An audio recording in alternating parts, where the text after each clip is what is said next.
Well, I'm very excited to bring Coach Doug, Chief Happiness Officer, as I can see via Zoom, uh, down in Houston, Texas, onto the Consultancy Corner. Thanks so much for joining me, Doug. Very happy to be here, Josh. Thank you.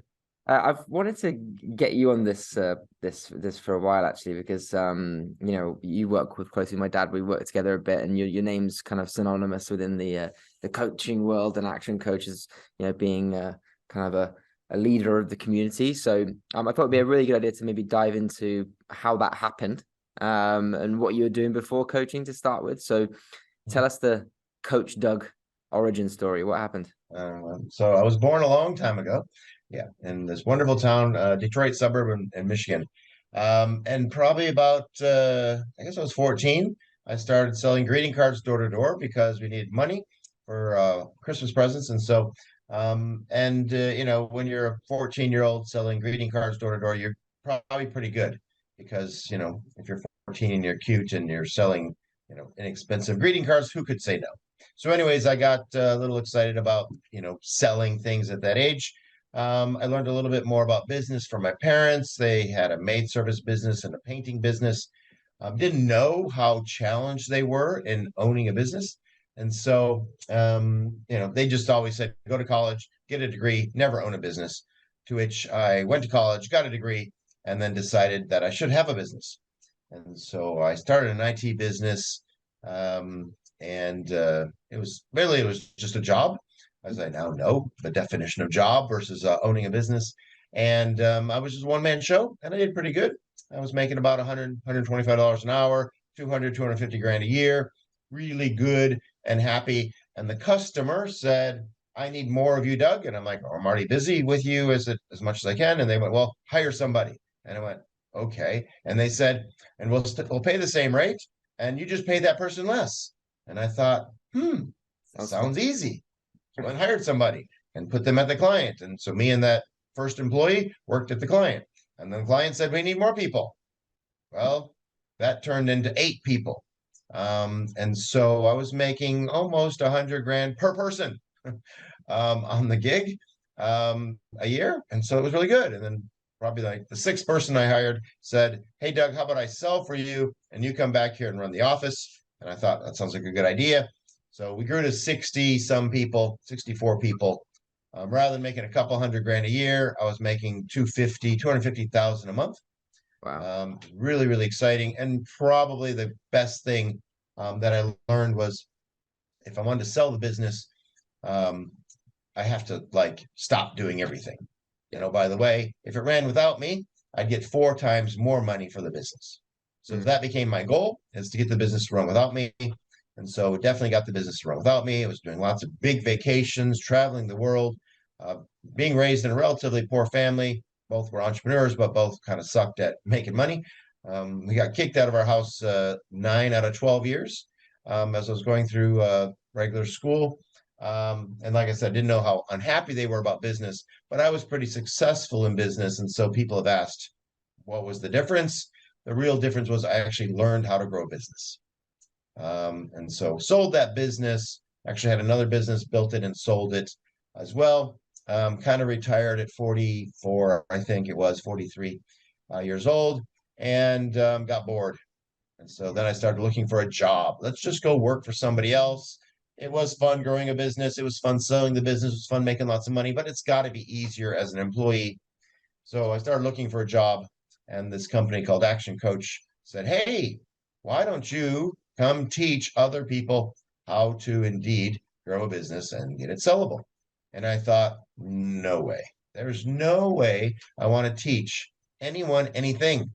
And teachers aren't respected very much. They don't get paid a lot. They said, no, no, this is different. So this is coaching and blah, blah, blah. And so one thing led to another. I did a crazy amount of analysis and picked the best, the biggest, still the biggest and the best today. And it's been right at 14 years that I've been an action coach. And even when I started, I said, well, I'm only going to join if I can work to become number one in the world. And I'm sure the salesperson's like, yeah, whatever. Come on, sign here. Buy the franchise. And so, but still, that was my vision. It took me 4 years to become number one in the Action Coach franchise. I was like number 1186th coach on board. 4 years later, I was number one. And so staying in the top five now or so. But it's been a wonderful journey learning how to, because I certainly didn't know how to teach and hold people accountable and do coaching. I had to learn how to do all that. And where did you, like, so going back to the start, you kind of had the entrepreneurial seizure very young, I guess. Always your family, and then you, and when you got started and you had to make that first step with employing someone, what were the reservations there? Did you have any reservations associated with that, or was it kind of like this just makes sense? Yeah, I mean, some people are like, well, you got to have 3 years savings to start your own business because it's challenging. I didn't think about that. I mean, it's just interesting that I in college I waited tables. Yeah. And waiting tables was really interesting because you got instant knowledge of how well you did. You got a tip. Here in America. We tip, unlike other places in the world. And so I would get $15 an hour on average just by waiting tables, and go home at the end of the day and no stress, nothing. And I always thought, worst case scenario, I could wait tables. It's slightly So different. Okay, we're not as good tippers as you guys, but you yeah, still tip very, really well. So, yeah. so you kind of scale seemed like it just kind of happened, but 8 to 60 seems like quite a big jump. Like, what did you have to do? Like, I assume coming into the office, like who taught you how to remove yourself from the company, or was that just pure trial and error? It was mostly trial and error, just that the goal was clear. So it's sort of like if the goal is clear, then I can probably do really good to get to the goal. Mm. Right. And so you just start to think, we teach it, it's called RAS, reticular activating system, things I know now I didn't know then, but my RAS was set appropriately. Even when I started out, my RAS was to become a public company. Yeah. So the company I sold to also was planning to become a public company. So Right. it's like, as long as my RAS was set correctly, then I would do the things, just naturally. Because I'm like, well, to get to this point, I got to do this. Okay, I'll do this then. Mm. So if it was to grow a company, I had to stop being the programmer, then I would have to stop being the programmer. And so, yeah. Then obviously, growing the businesses comes with its own challenge. But when we've spoken about, you've always seemed to have quite a big relationship with scale. Like Mhm. your mindset seems to always be like, we speak to a lot of consultants, coaches, businesses, whoever, right? And they've always kind of put a ceiling on themselves. You never really seem to have that ceiling. Is that something you just always had, or did you just learn that? It's just a different ceiling. I really think you have one, I have one. We Mhm. all have one. It's just maybe mine is a little larger than the average. I don't. Yeah, I think so. And I think just coming into Action Coach and saying, well, I'm going to be the best, the biggest, the strongest firm. A lot of people, we feel like people set these goals and then they always kind of, well, a lot of the times they'll miss them, but they're so small to start with that frankly, the area they hit doesn't really make sense. So, getting top one and being fourth in the world is a pretty good show, right? And you got a pretty big business. So the transition to coaching, like how, so here's a question. So when you went coaching, how important do you think it was that you'd had that experience building and scaling companies prior? I don't really think any because I had no coaching experience. Right. And I only sold the Fortune 100 here in Houston. Right. So I had Shell and BP and Exxon as clients. Mm-hmm. Right. And I don't have those clients now. Mm-hmm. And so I have a restaurant doing $500,000 a year. A person that just left is a painting company doing 700,000 a year. Mm-hmm. So I had to learn how to find those companies. Like in training, I heard this company called BNI named. And I'm like, what's a BNI? And they taught that. It's a networking. Like, okay. So I didn't know how to network. I never networked. And so I had to learn how to network, Mm. learn how to add value, learn how to invite people to a workshop, learn how to be a public speaker. In training, I was terrified to be a public speaker, to speak. We did a little part of training. The three of us in our little group had to do a little skit, and I was willing to be the cat that was rolled up on the ground and just said meow. I had two lines, meow, twice, meow. That was my lines. That was I was willing to do. Mm. Right. They were doing video interviews. back then to post, and there was 300 cuts for a 2-minute interview. Wow. So doing this was terrifying, Mm, chatting in front of a camera, yeah. right? So I really had to grow me. And I think that's one of the biggest things that people might not realize is that they have to change themselves to get to the next level. Even my client, the painter that just left, he's got to change his glass ceiling, in order to get to his next level. You're right, and I think that's very interesting because when you talk to a lot of coaches and consultants, they're all coming out of these big firms, are coming out of stuff. They think, oh, I'm a genius, I'm good at this, but they don't know how to communicate with everyday business folk and who their new client base is going to be. And I think focusing on them and who you are and who, like how you present yourself, how you can talk, how you can relate to people is very, very important. What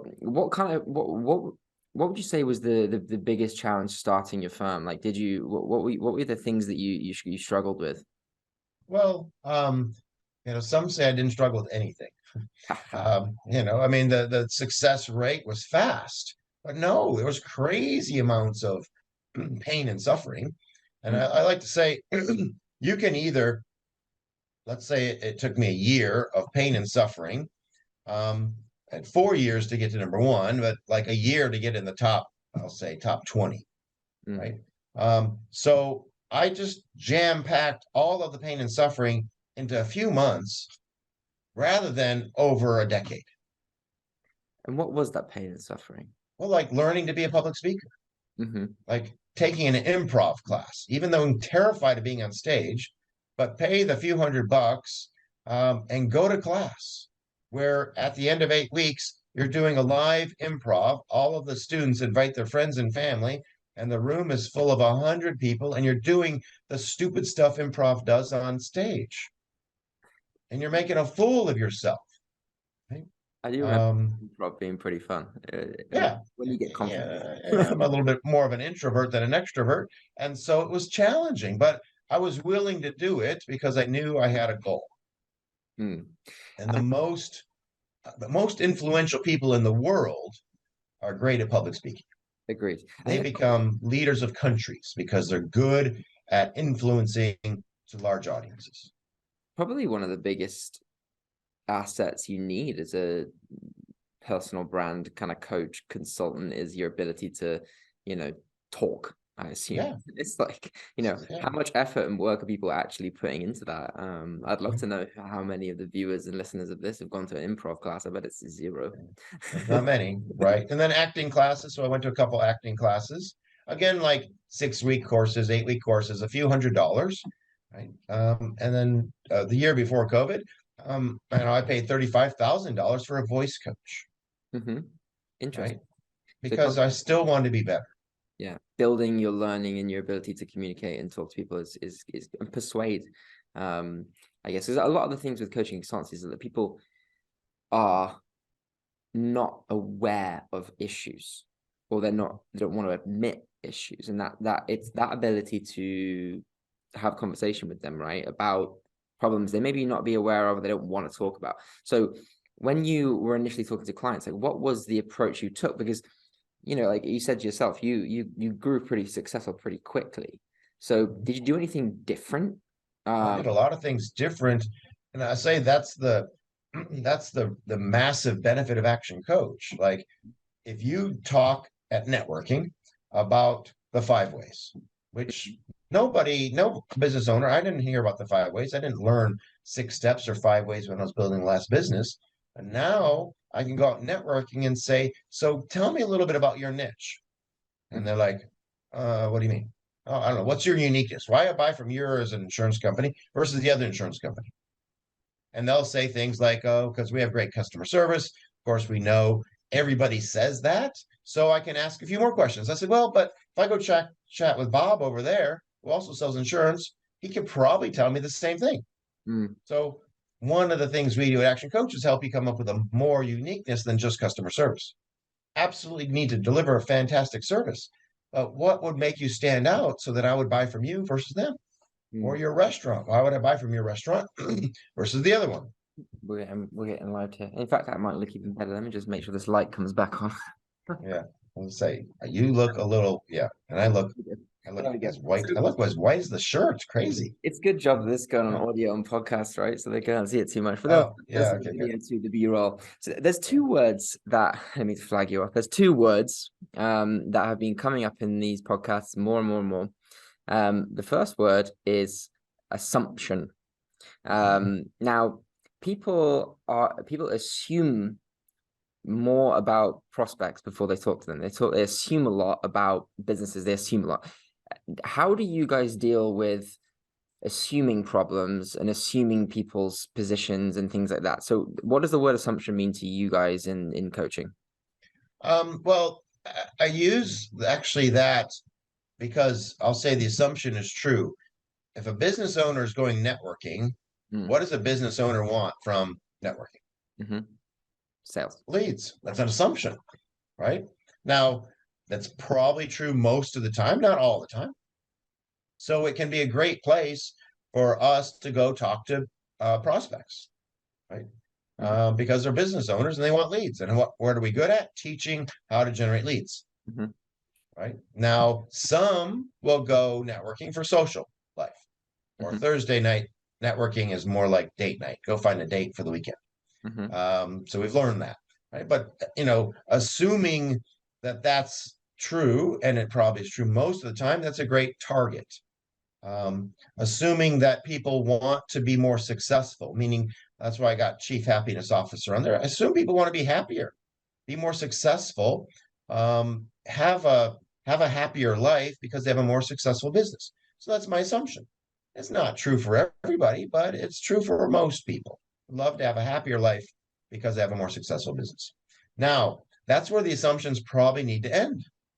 Because now it's got to be about asking questions to see if that's true, even in networking, right? So you could go out networking, assume they want more leads, but you got to ask questions and say, so are you getting lots of leads when you come networking? Most of the time, they're going to say no. Say, oh, what other lead generation mechanisms do you do?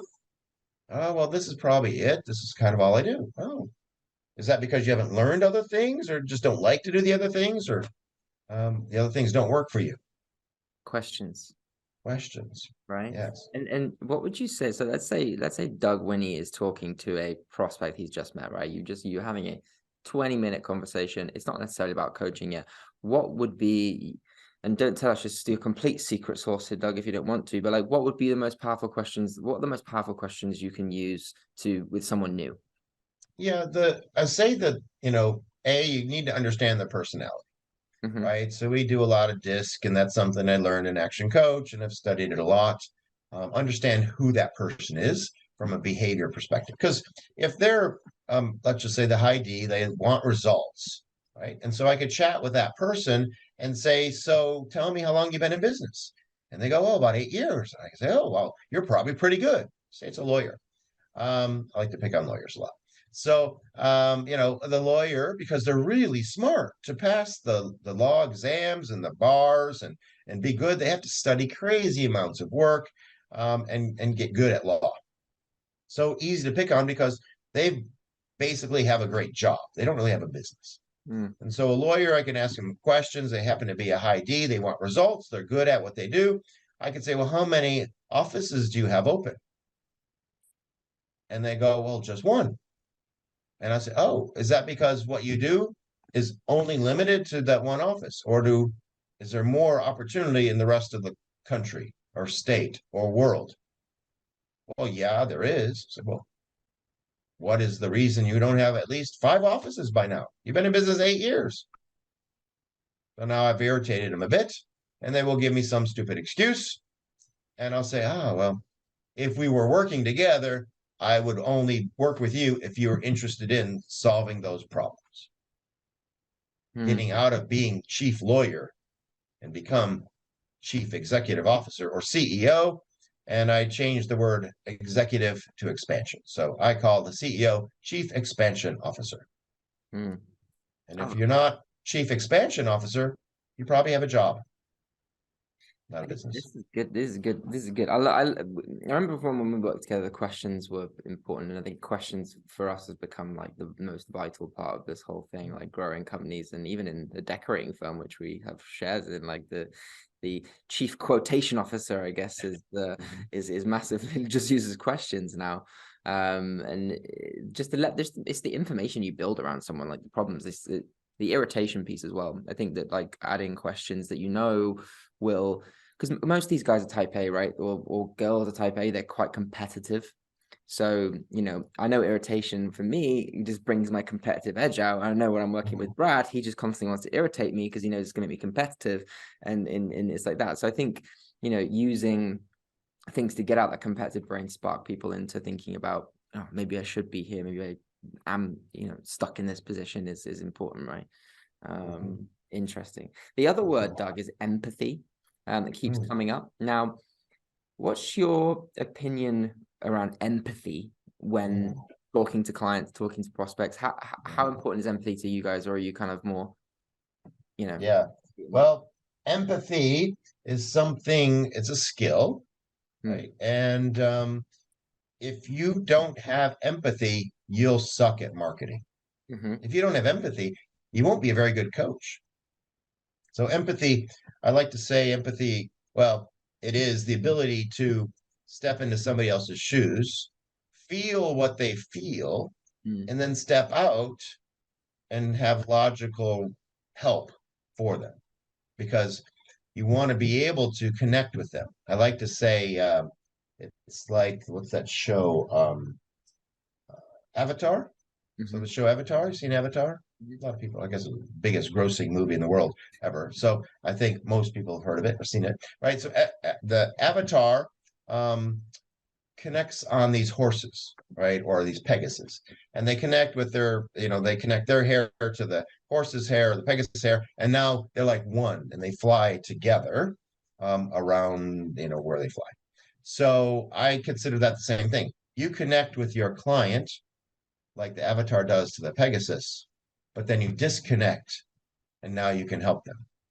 You need to understand that they are frustrated with one location. They are frustrated with hiring team members and getting the team to produce. They're frustrated over marketing because it's a mystery. They never learned help to test and measure and understand marketing works, but you got to understand what is empathy?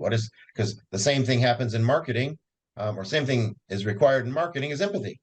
What are those viewers of your marketing message seeing that will cause them to act? And that's the benefit of empathy. So we're really big on being able to connect to people, step into their shoes, see, feel where they are, and then step out and then help them. I love that. And critical. Then like something that you guys, you've mentioned to me a few times, super long-term clients, and I think there is a issue at the moment with retention in this world, and I do think that comes down to sometimes maybe not getting that empathetic connection with your clients early, but you guys seem to have a really good relationship with your clients. Is like what I guess the question is, how could you advise someone to really connect with their client and build that relationship? Is there anything that you think people aren't doing or are doing that, we can talk about? Well, it doesn't matter if it's a coaching business or a painting business. Yeah. Right. So your ability to deliver what it is you said you're going to deliver. Yeah. So you're going to paint somebody's house, and it lasts a long time. Right. So if you're going to coach somebody, coaching for results is helping them work less, earn more. Right. Be happier. Right. So if you can generate that result, then they're going to stay. Now you also need to build a relationship. So the painting company, if they don't remind their customer that it's time to paint the next bedroom, or time to paint the outside of the house, or time to paint the inside of the house, right? Then you're not building a relationship for future business.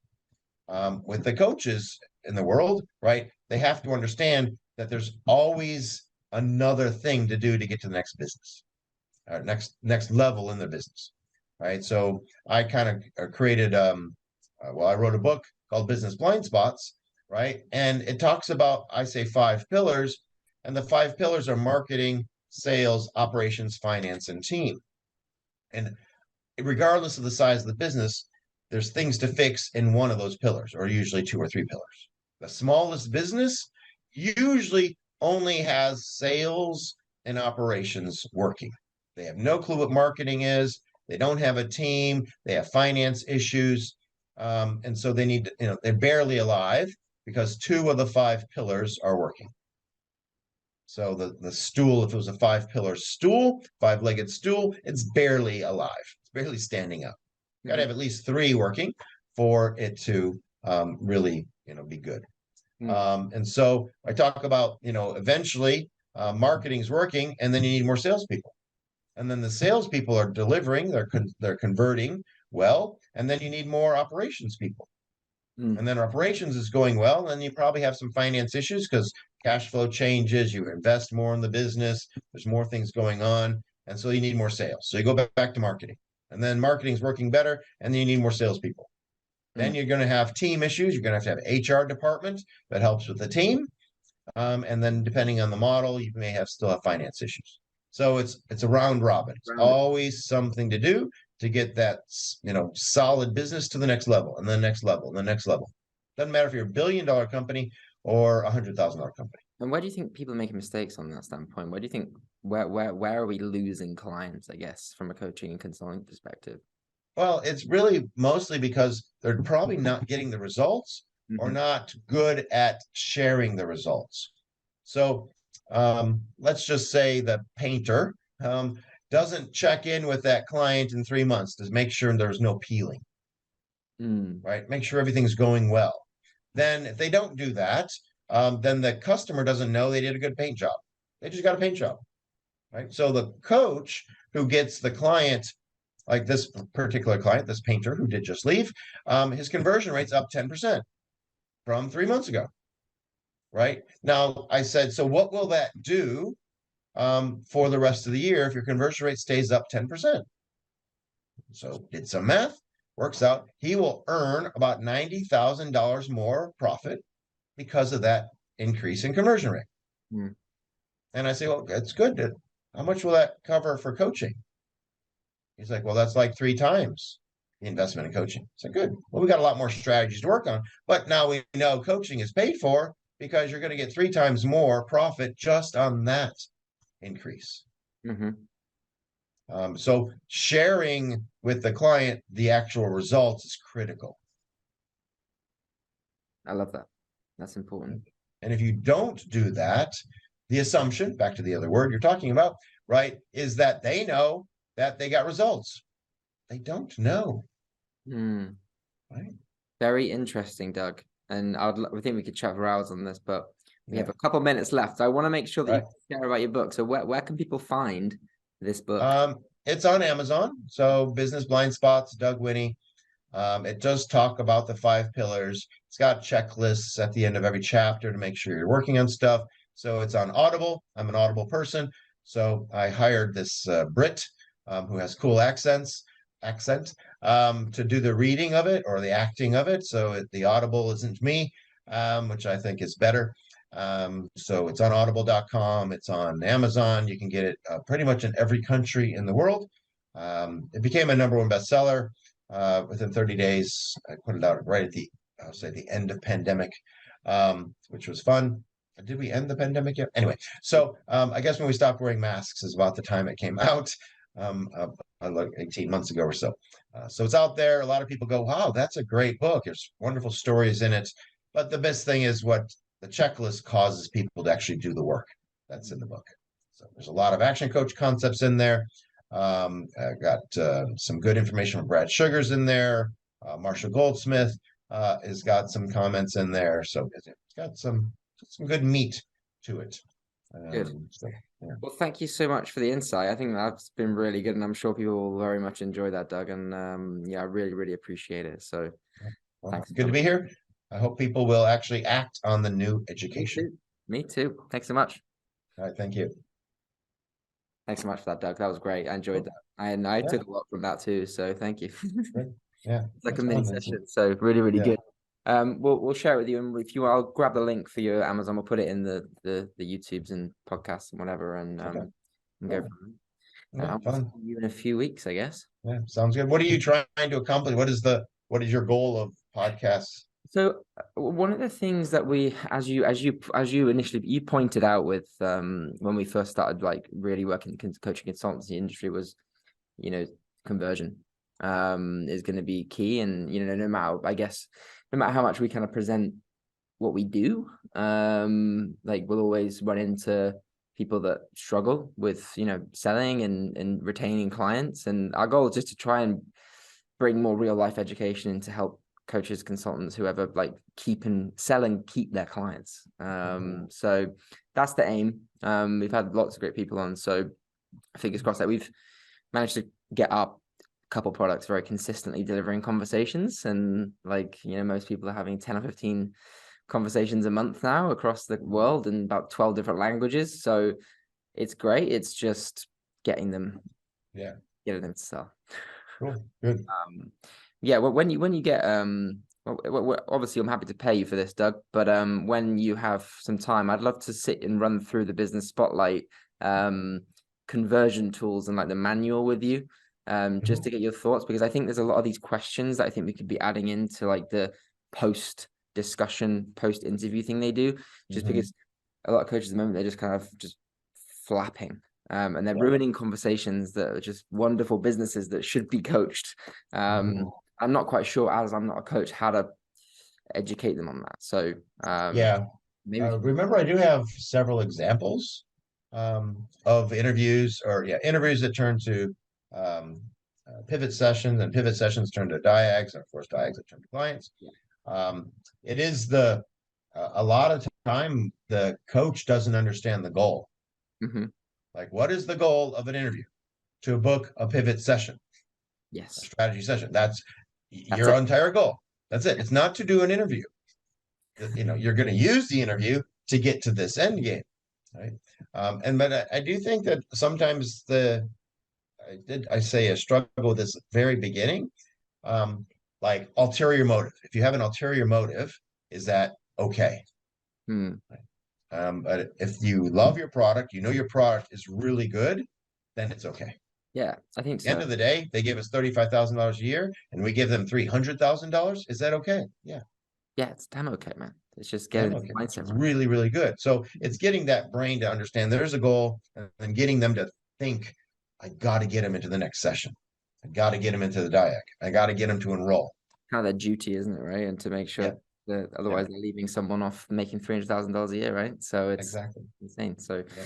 thank you for that, Doug. Maybe like, we'll chat in Nashville, and because we've got a couple minutes here, I've got to go and jump on a webinar with the rest of these coaches now. So Okay. All right. we'll Good. see Good. you very soon. All right. See you in Nashville. All right. Take care. Bye. See you. Bye.